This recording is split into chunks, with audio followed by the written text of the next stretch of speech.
तो what that means is कि जो भी हमारी लाइफ में हो रहा है, जो भी सिचुएशन है, जैसी भी सिचुएशन है, जो भी सर्कमस्टांसेस है जिसको हम ब्लेम कर रहे हैं, जिसकी वजह से हम दुखी हो रहे हैं, वो जो सर्कमस्टांसेस है वो जाने या अनजाने हमने खुद क्रिएट करे।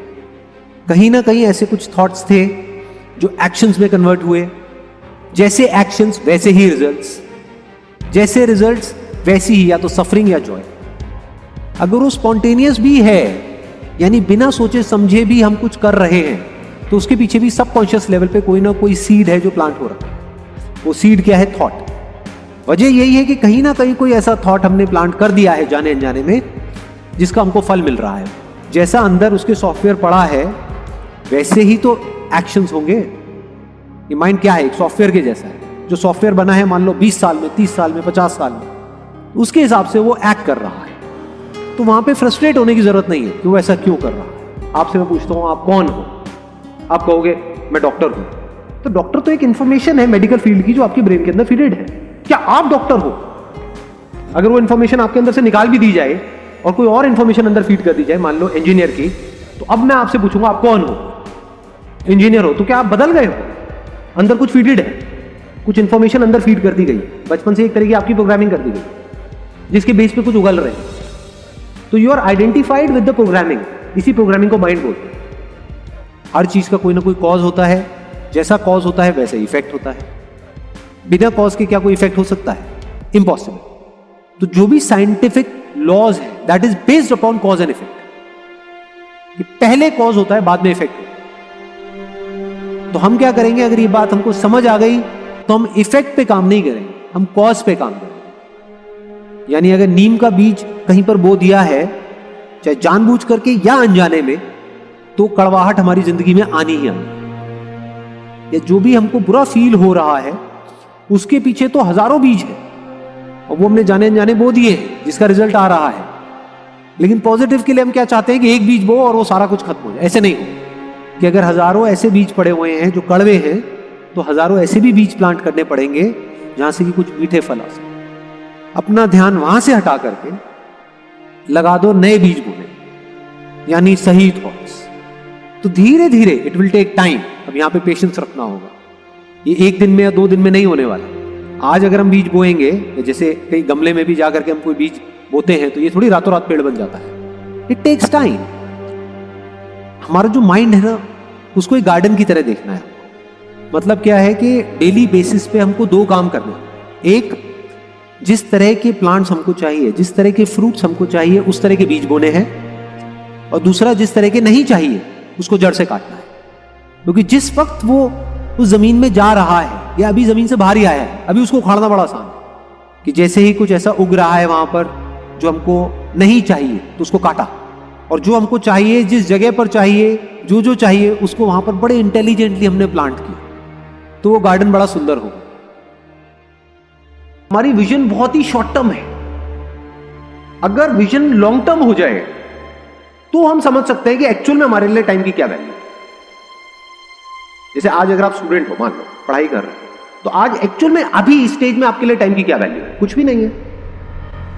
ज्यादा से ज्यादा एग्जाम में नंबर कम आ जाएंगे, बस खत्म। अगर मैं अगले 1-2 साल, 3 साल या 4 साल तक की बात करूं, इससे ज्यादा तो कुछ भी नहीं चला जाएगा ना हमारा। लेकिन अगर इसी विजन को हम लॉन्ग टर्म कर दें कि आज जो आप टाइम खराब कर रहे हो, उसकी वजह से अगले 10 साल में या 20 साल में आपको कितने का नुकसान होने वाला है, कि अगले 10 साल में आप अपना जो टाइम है, जो लिमिटेड है आपके पास में, जो 10 साल है, ये एक तरीके से क्या हुआ, जैसे बिजनेस करते हैं तो एक अमाउंट होती है, एक कैपिटल होता है जिससे हम बिजनेस को शुरू करते हैं, तो ये कैपिटल हो गया। इसको कैसे इन्वेस्ट करते हो, कहां इन्वेस्ट करते हो? स्मार्टली करते हो, वाइजली करते हो, या बेवकूफों की तरह करते हो, या इसको वेस्ट करते हो? समझना ध्यान से, ऐसे बिजनेस में नहीं होता। और अगर वो बेवकूफों की तरह इन्वेस्ट करे या उसको वेस्ट कर दे, पता लगा बिजनेस की कैपिटल उसने अलग करी थी और उससे अपनी अय्याशी कर रहा है, तो क्या होगा? 0। ऐसे ही टाइम के साथ, चाहे वो अमीर का बेटा है चाहे गरीब का बेटा है, अगर अपने इस 24 घंटे को अच्छे से यूज नहीं करेगा, मान लो बहुत अमीर का बेटा है और इस 24 घंटे को अच्छे से यूज नहीं करेगा, उल्टे सीधे कामों में टाइम खराब करेगा, तो जो है वो भी सब जाएगा और जाता ही है लोगों। सो ध्यान से समझना, it is a level playing field. क्योंकि अगर ये टाइम की वैल्यू आज आपको समझ आ गई और आप एक गरीब बैकग्राउंड से भी हो, तो फ्यूचर में आप बहुत अमीर हो जाओ। तो अब कैलकुलेट करो कि एग्जैक्टली आपके टाइम की क्या वैल्यू है आज की डेट में, बेस्ड अपॉन कि फ्यूचर में आप कहां पे हो। कि अगर मैंने एक पूरा दिन आज वेस्ट किया अपना, मेरा कितने का नुकसान हो गया? 4000 रुपए। इस तरह से अगर आप देखने लग जाओ ना, तो अंदर से एक सेंस ऑफ अर्जेंसी आ जाती है लाइफ के अंदर। चीजें प्रोक्रेस्टिनेट होनी बंद हो जाती, कल पे डालना बिल्कुल बंद हो जाए। कल पे आप डाल ही नहीं सकते, क्योंकि आपको एक्चुअल में समझ आ रहा है मेरे टाइम की क्या वैल्यू। चैलेंज क्या है कि अगर तो कोई आप काम कर रहे हो जिसको करने में आपको अच्छा फील हो रहा है अभी इमीडिएटली, और वो आपके जो भी आपके थॉट्स है उससे भी कनेक्ट हो रहा है, तब तो कोई दिक्कत ही नहीं है। बट ऐसा होता नहीं है, रेयरेस्ट ऑफ रेयर केसेस में ऐसा होता है। अब क्या करें? जैसे गिटार का एग्जांपल है, ऑब्जेक्टिव्स कभी भी बहुत बड़े मत सेट करो। यानी आपने जाकर के उनसे पूछा जो आपको सिखा रहे हैं कि इसमें 1 साल बाद क्या होगा, उसको छोड़ दो। आप ये बताओ कि अगले 1 हफ्ते बाद मैं किस लेवल पे हूं। सबसे सिंपल धुन कौन सी होती है इसमें? वो कहेंगे ये सीखनी है। तो आपने वो सीख ली 1 हफ्ते में। 1 हफ्ते में जा करके कहीं थोड़ा स्टाइल मारा, ये बिल्कुल ऐसा है कि आपने कुछ अचीव कर लिया है। तो हमारी जो ह्यूमन साइकी है, we want to show of.